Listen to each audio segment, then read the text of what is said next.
Здравствуйте, в эфире программы «Настоящее время» недели, в студии Тимур Олевский. К последним новостям этой недели прямо сейчас.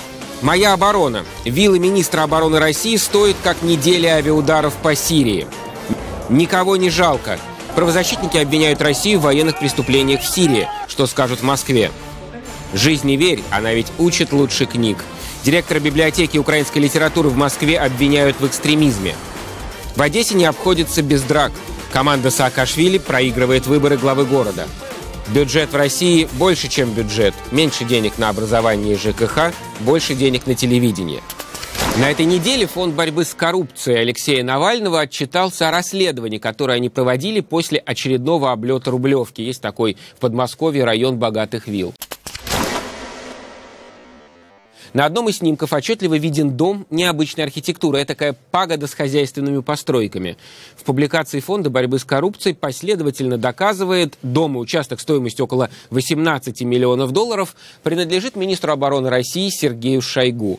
Неизвестно даже, успевает ли он там отдыхать, вступив из одной украинской войны в другую сирийскую, но переоформить собственность на сестру жены успел.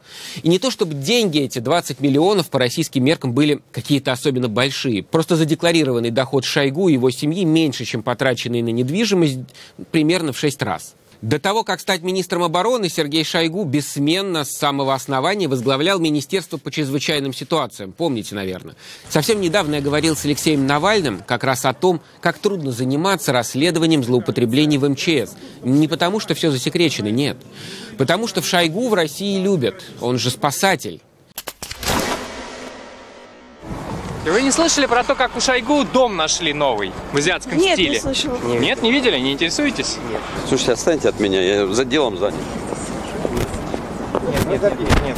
Скажите, пожалуйста, а вы знаете что-нибудь про новый дом Шойгу, Сергей Кужугетович? А при чем здесь Шойгу?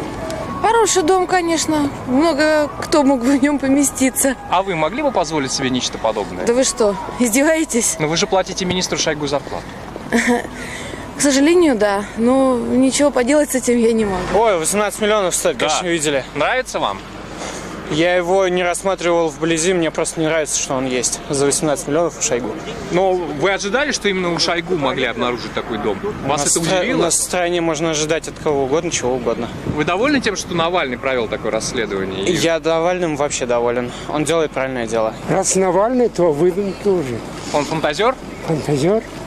Он же дебил. Да? Да, что, не видно, что ли? А вы не знаете что-нибудь про новый дом Шойгу, Сергей Кужугетович?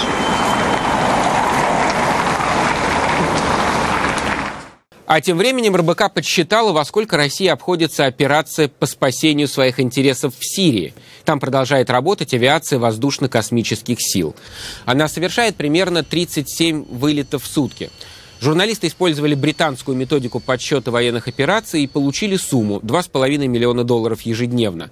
Столько Россия тратит на сирийскую войну. Это без учета обстрела крылатыми ракетами на день рождения Путина и мелочи, вроде надбавок к зарплатам солдат, транспорта и еды. Таким образом, виллы Шойгу могло бы хватить на неделю бомбежек, а его друзей и соседей, сенатор Воробьева с сыном-губернатором, еще на 3 недели. Война России обходится дешево, всего-то с десяток дорогих особняков. Тем более, что сейчас не до них. Международная правозащитная организация Human Rights Watch заподозрила российскую авиацию в военных преступлениях в Сирии и попросила Москву провести расследование. Правозащитники утверждают, что 15 октября на территории сирийской провинции Хомс были нанесены 2 авиаудара, жертвами которых стали почти 60 мирных жителей, а также один из командиров свободной сирийской армии. Первый авиаудар был нанесен по деревне Ганту. В результате бомбежки погибли 46 человек, 32 из которых дети и 12 женщины. Следующий удар пришелся на пекарню соседнего поселка Терма-Олех. Его жертвами стали еще 13 человек. До этого Human Rights Watch обнаружила в Сирии следы применения кассетных бомб. Пресс-секретарь Путина Дмитрий Песков назвал вот это утверждение газетной уткой, но добавил, что террористы часто прячутся в жилых массивах. В таком случае летчики сознательно их не бомбят. Кадры погибших детей тем временем передает агентство Рейтер.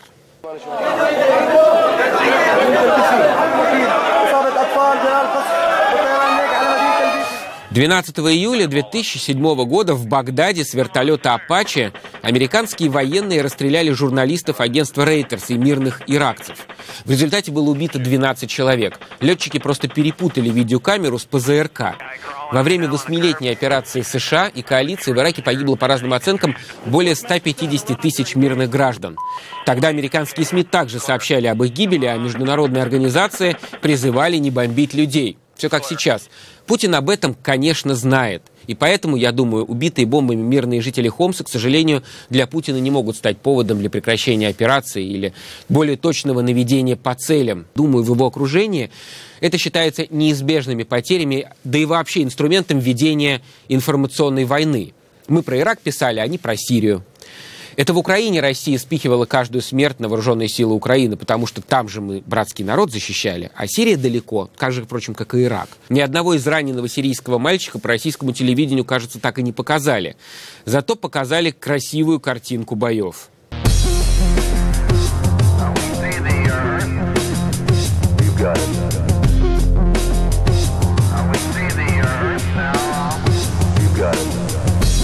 То, что можно увидеть на этой картинке, это типичная картинка компьютерных игр. Она дает мощный визуальный развлекательный эффект.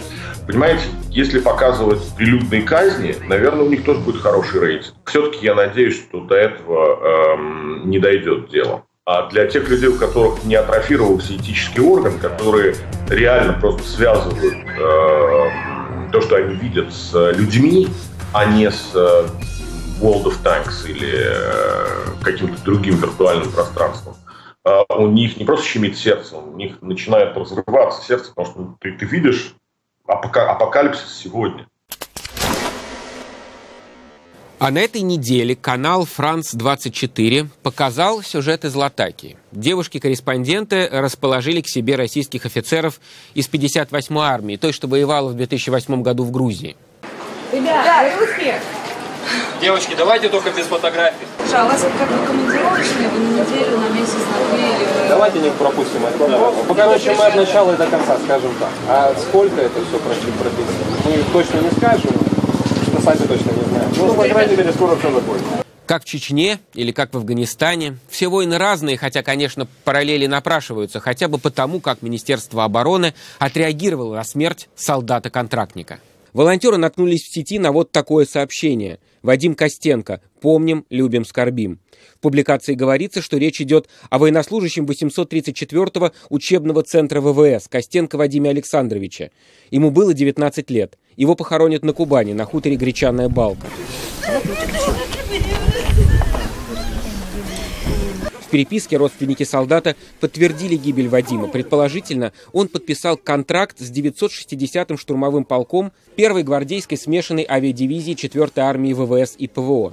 Вадим Костенко, судя по специальности, служил на аэродроме на авиабазе Хмеймим в сирийской провинции Латакия. Обслуживал российские штурмовики.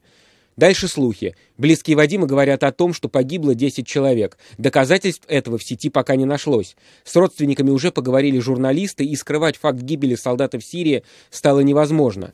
Министерство обороны России опубликовало короткий пресс-релиз без указания имени погибшего. А других ничего.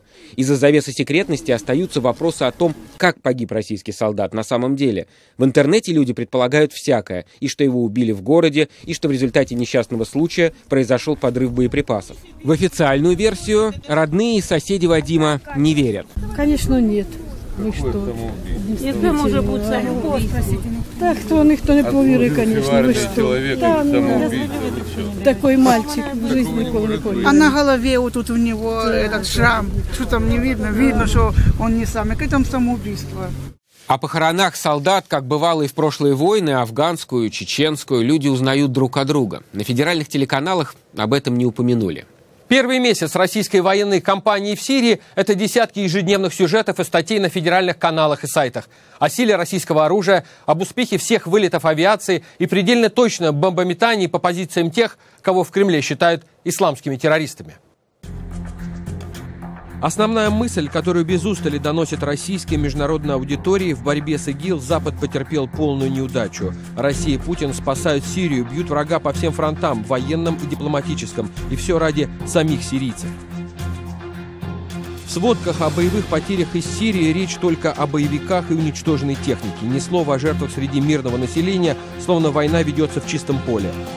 Западные СМИ цитируют доклады международных правозащитных организаций о гибели гражданских лиц, показывают видео ракетных ударов, в том числе и по больницам в районах, которые бомбят российские самолеты. Но все подобные сообщения и Кремль, и российский МИД называют инсинуациями и пропагандой. О гибели российского контрактника на военно-воздушной базе в Латаке российская Минобороны не сообщала несколько дней.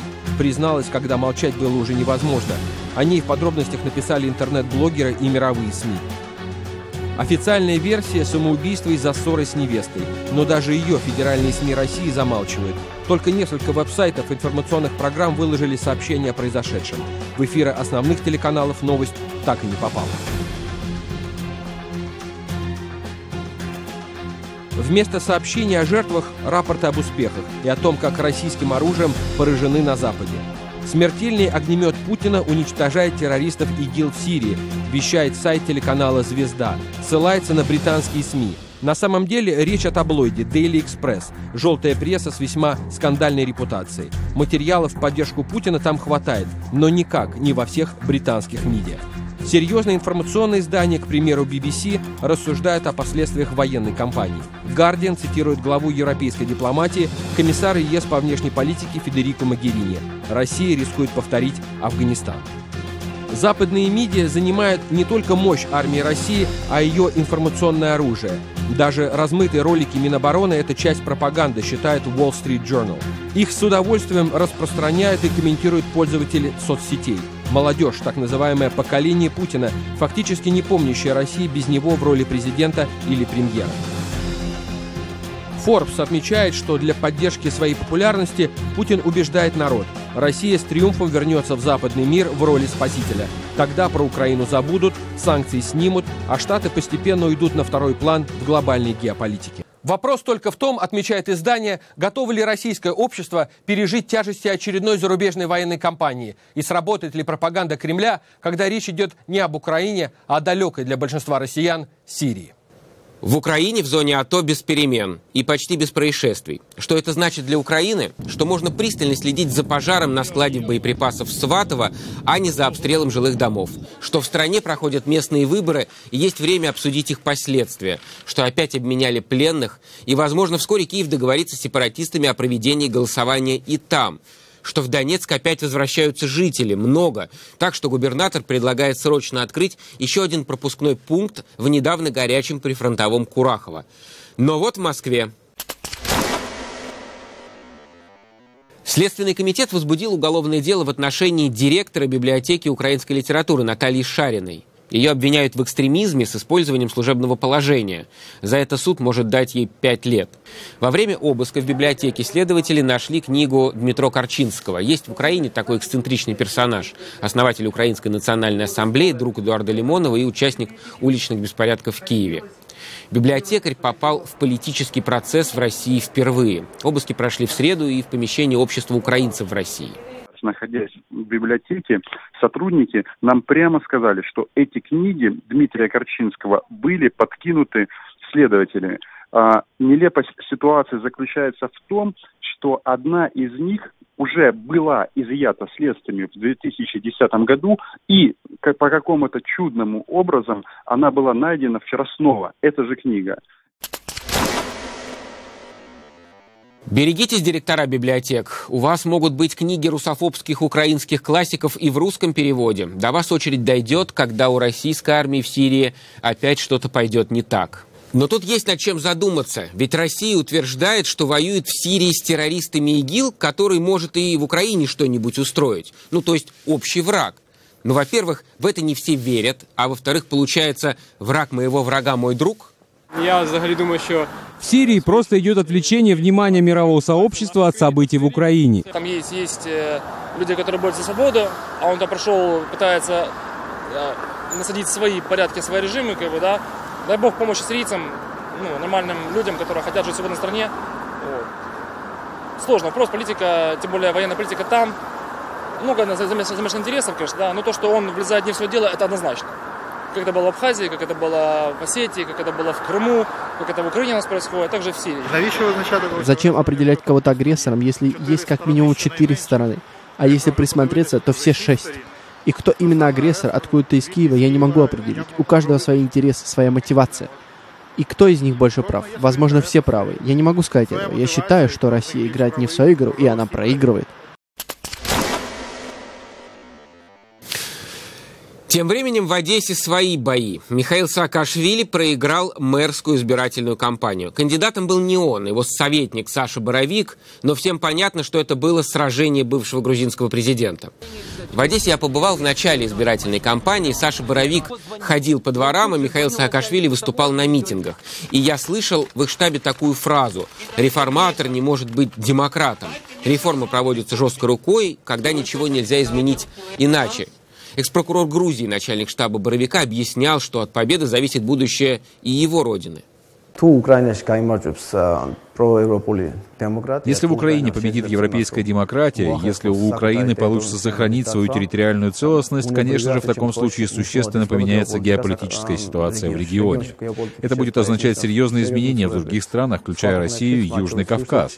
И это само по себе повысит шансы для Грузии стать членом европейской семьи и Североатлантического блока. Но где гарантия, что и потом, когда все реформы Саакашвили уже состоятся, он начнет действовать как демократ, что не покинет Одессу как Грузию в свое время с минимальной поддержкой, именно из-за своей жесткости, которую грузины расценивали в тот момент как вседозволенность?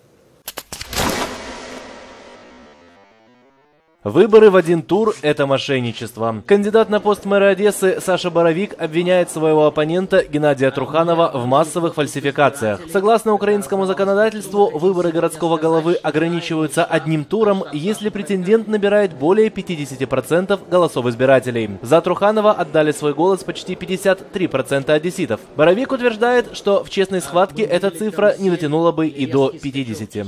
Нас пытаются украсть голоса людей, которые их отдали в прошлое воскресенье. У нас пытаются украсть возможность для одесситов сделать решение о том, кто будет главой муниципалитета, кто будет мэром города во втором туре. На проведении второго этапа избирательной гонки настаивает и губернатор Михаил Саакашвили. Он заявил, что фальсификаторы городских выборов со скоростью зеленых человечков захватили Одесскую мэрию. Председатель комиссии просто рукой переправляет, еще печать ставит. То есть все равно плевать, что остальная комиссия посчитала, вот она так считает, что у Труханова должно быть больше. Подсчет голосов проходил в напряженной атмосфере. Ночью на горячую линию полиции поступил анонимный звонок о том, что здание областного совета, где заседала территориальная избирательная комиссия, заминировано. Сотрудники полиции попытались эвакуировать всех, кто находился там, включая членов городского террасбиркома. Однако это не повлияло на его работу, и подсчет голосов продолжился в штатном режиме. Интрига возможности второго этапа избирательной гонки сохранялась до самого утра. Но после обработки всех протоколов террасбирком официально заявил: абсолютный фаворит одесситов Труханов. Несогласные с этим результатом Боровик и Саакашвили подписали иск в административный суд. Туда пришли их сторонники поддержать кандидата. Я голосовала, и моя мама голосовала, потому что это надежда. Под зданием суда собравшихся встретили сторонники Геннадия Труханова со своим контрмитингом. Мы пришли за свою Одессу, за своего Труханова, потому что мы за него голосовали. В свою очередь, не совсем понятным остается желание грузинского реванша и для экспертов. Боровик набрал чуть более 25% симпатий горожан. Таким образом, общий разрыв между кандидатами также 25%. Однозначным остается тот факт, что разрыв между первым и вторым кандидатом, он существенный. Вот этот вот разрыв точно невозможно фальсифицировать. Проигнорировав факт подачи судебного иска на результаты подсчета голосов, Геннадий Труханов уже принял присягу в качестве одесского градоначальника, а обвинение оппонентов расценивает как неумение проигрывать. Я так понимаю, что они собираются пересчитывать до тех пор, пока он не победит. Второй, третий, 10-й тур – это нескончаемо. Я предлагаю все-таки успокоиться, сесть за стол переговоров и дальше работать на благо Одессы. Всеволод Ананьев, Сергей Гончаренко, Максим Корсун. Настоящее время. Одесса. В России кончаются накопленные резервы. Министр финансов Антон Силуанов предупредил, что тратить много, как прежде, можно будет еще только 1 год. Не знаю, закончится ли вместе с деньгами военной операции, но уже понятно, что заметно сократится социальная часть расходов. Коллеги с телеканала «Дождь» посчитали насколько. Расходы на ЖКХ сократились на 38%, на дошкольное образование на 67%. Сокращены также расходы на общее образование и молодежную политику на 24 и 29% соответственно. Зато на 10% выросли расходы на СМИ.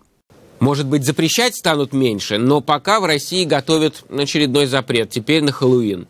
В канун Дня всех святых депутат из Тюмени составил соответствующий законопроект и отправил его старшим товарищам в Думу. С инициатором встретилась Екатерина Пономарева.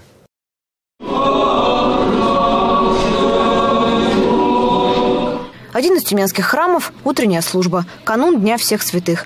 Пока в мире вырезают фонарики из тыквы и готовят костюмы, один из прихожан здесь всем своим святым молится, чтобы Россия от этого тренда была в стороне, потому что все беды в стране от Хэллоуина, заключает Игорь Ракша. Молодежь наряжается в страшнейшие сатанистские одежды, все обливают себя кровью или краской под цвет крови и идут праздновать вот это сатанинское мракобесие. Это не наше, это чужое. У нас на Руси хватает праздников добрых, которые нужно праздновать. Как синоним Хэллоуина депутат почему-то часто использует сочетание «чертовы потуги». Так вот их, эти самые потуги, он предлагает в России запретить законодательно. Проект уже отправил в парламент. В Тюмени с его подачи в садиках, школах и вузах ужасные вечеринки уже под негласным запретом. Депутат предлагает за такое мракобесие директоров учебных заведений и вовсе увольнять. И то ли веяние времени, то ли депутат Ракша хорошо поработал. Рядовые тюменцы Хэллоуину тоже готовы дать отпор. Считаю, чисто американский праздник. Никак не связан с нашей культурой. Вот наши праздники в храме все. Такой праздник бывает один. А хотелось бы. Да. Наша русская имитация Хэллоуина. До соседнего Екатеринбурга эта волна пока не докатилась. Отмечать будут. На одной из таких вечеринок приглашен Оливер. На Урале француз по делам. Хэллоуин, говорит, тоже не исконный французский праздник, но его отмечают весело же. Чем он не угодил русским парламентариям, Оливер понять так и не смог. Хотя объяснение для себя все-таки нашел. Ты знаешь, что такое мракобесие, бесовщина по-русски? Нет. А что это значит? Наверное, запретят в России, потому что есть большая власть Русской Православной Церкви. Зато полное понимание идеи Игоря Ракши нашли в церкви. Признают, рады, что дело с запретом бесовского праздника наконец сдвинулось с мертвой точки. Они-то уже давно против всех этих Хэллоуинов. Это надо искоренять. Я вам скажу, американская церковь сатаны считает это своим праздником. Это ведь о чем-то говорит. Разве у нас нет своих праздников? Вот в той же Греции возьмите, там не знают этого Хэллоуина, и там все праздники у них православные. Инициатор же борьбы с Хэллоуином настроен решительно. Под конец нашей встречи депутат так раздухарился, что обвинил праздник в демографических проблемах России и пропаганде гомосексуализма. Даже если вспомнить праздник Ивана Купала, да, люди прыгают через костер, иногда себе опаливают ноги. Но это праздник любви, это праздник радости. После этих праздников рождаются дети. А вот после Хэллоуина только одно отвращение, только одна мерзость, только один негатив. Какие там дети родятся после этого праздника? Наша русская культура, она подвигала к размножению, к счастью, к любви между разными полами, подчеркиваю. Это очень важно. А вот, извините меня, западная культура может сподвигать совершенно другие потуги и желания. И мы видим пул этих праздников, которых надо нам избегать. Если уж и фри-лав, то только по-русски. Так что следующий запрет ждите на День всех влюбленных. День Святого Валентина – это очень так двояко натянутый тоже праздник. Я, как россиянин, мне ближе 8 марта, потому что это тот праздник, который издревле наш. В общем, Россия вам не место для всяких там двояко натянутостей и чертовых потуг. Маски, тыквы, сердечки в сторону. Скоро, говорит, День народного единства. Самое время наряжаться на праздничной демонстрации. Екатерина Пономарева для «Настоящего времени». Это были события недели, которые, на наш взгляд, получат продолжение. «Наш» — это команда «Настоящего времени», а я, Тимур Олевский, с вами прощаюсь. До следующей недели. Пока.